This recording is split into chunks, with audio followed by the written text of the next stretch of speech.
Hey everyone, my name's Sydney Sozio and you're watching The Quarantine Classroom.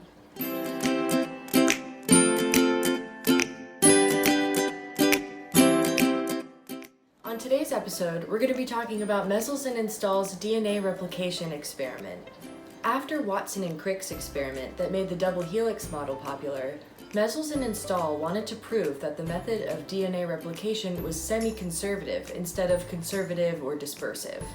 The conservative model results in one helix that is completely parental DNA and one helix that's completely replicated DNA. The semiconservative model is where the original DNA would be unwound, each side would be copied, and then one complete strand would be paired with a replicated strand to form two strands of DNA that had half parental and half replicated DNA.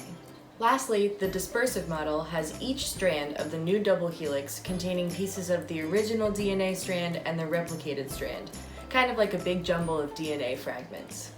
To prove this, Meselson and Stahl set up an experiment that used the N15 isotope of nitrogen, which is heavier than the normal isotope of N14 nitrogen.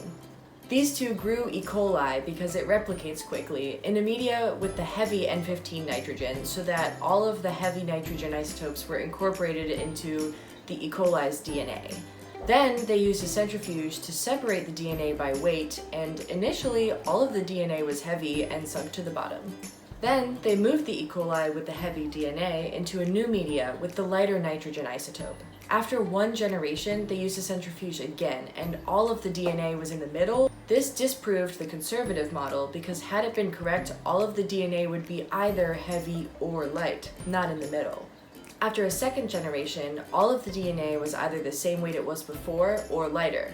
This disproved the dispersive model because if it was correct, all of the DNA would be in the middle as opposed to having some that were much lighter. The semiconservative model supported this because it meant that all of the DNA was either exactly half heavy, half light, or completely light.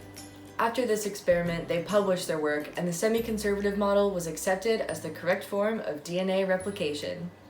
Tune in next week for another riveting episode of The Quarantine Classroom.